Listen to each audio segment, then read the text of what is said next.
میرے 8ویں بادشاہ محرم کے دنوں میں سر پہ امامہ نہیں رکھتے تھے، پاؤں میں جوتا نہیں پہنتے تھے۔ ایک دن مدینے کے بازار سے گزر رہے تھے، ایک شخص نے کہا مولا یہ آپ نے کیا حالت بنائی ہوئی ہے؟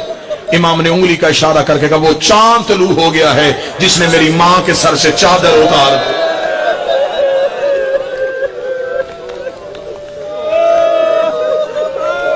اجرکم اللہ، تو مجھے پوچھ رہا ہے کہ میرا امامہ کیوں نہیں؟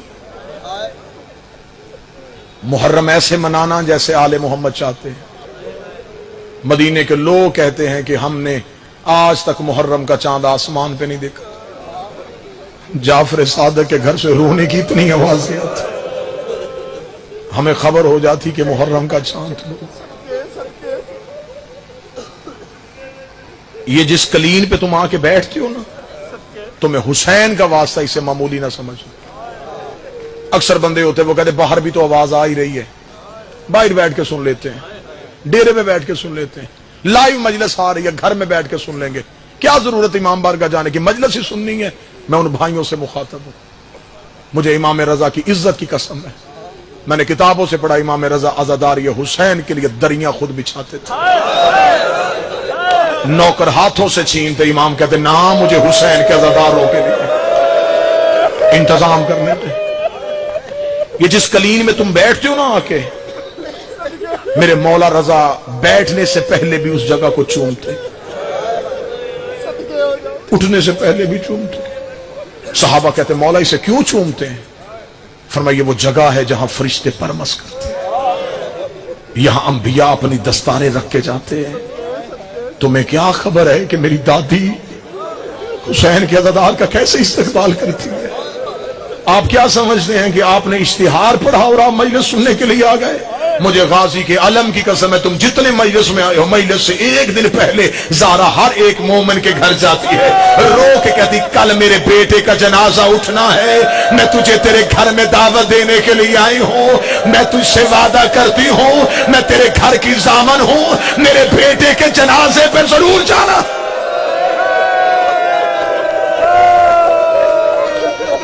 ماں باپ کو وہ رشتہ دار کبھی نہیں بھولتے جو جنازوں پہ آئے ہوں۔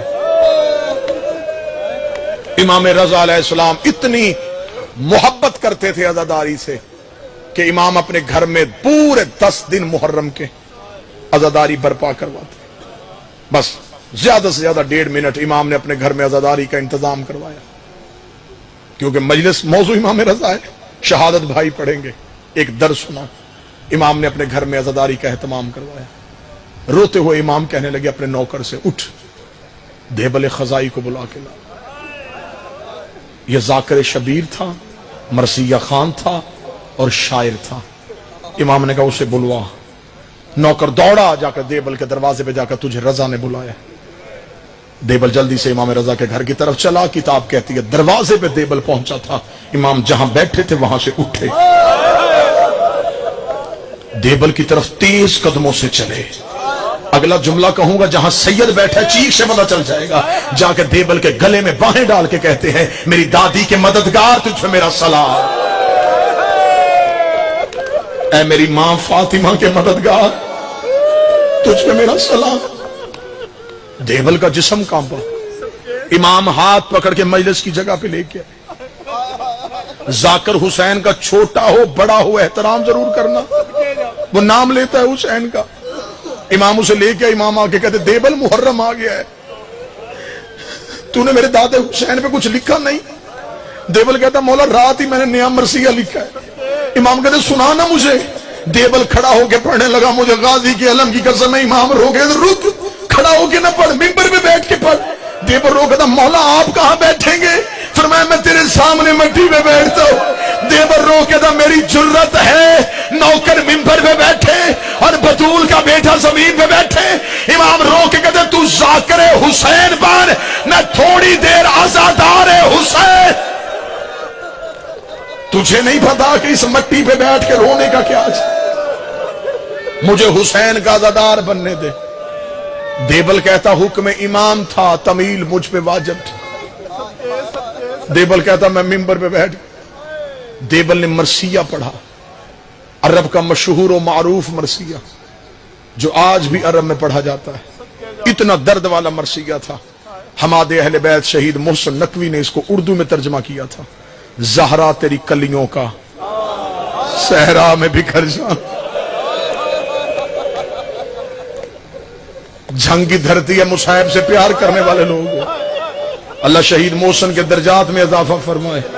شہید نے ایک ایک جملے میں درد کی دریا بہا دیے۔ سجاد یہ کہتے تھے معصوم سکینہ سے عباس کے لاشے سے چپ چاپ گزر جا۔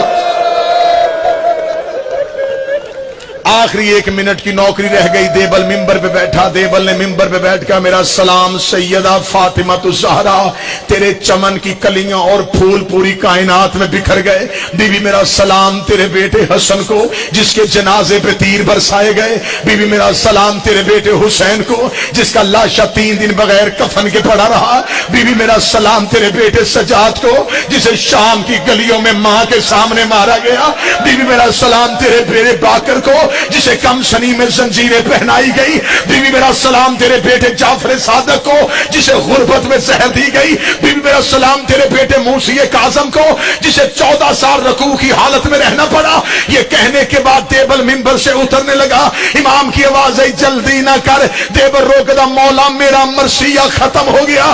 امام نے کہا ایک شعر میں لکھتا ہوں تو پڑھ۔ امام نے اپنے ہاتھوں سے شعر لکھا، دیبل ممبر پہ گیا، شعر میں لکھا تھا زہرا میرا سلام تیرے اس غریب بیٹے کو جو تو اس میں غربت کی حالت میں دفن ہو جائے گا۔ دیبل شیر رو کے دا، مولا مجھے تو نہیں پتا فاطمہ کا کوئی بیٹا تو اس میں بھی دفن ہے۔ امام نے گریبان کو پھاڑا، رو گا یہ تیرا غریب امام ہے جو تو اس میں اکیلا دفن ہو جائے گا۔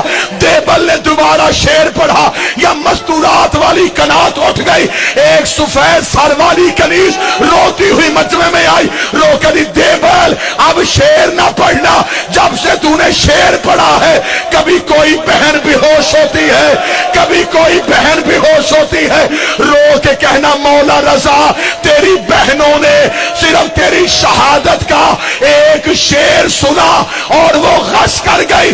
70 قدم کے فاصلے پہ زینب سر پہ قرآن رکھ کے قاتل سے کہتی رہی نہ مار میرا 3 دن کا پیاس۔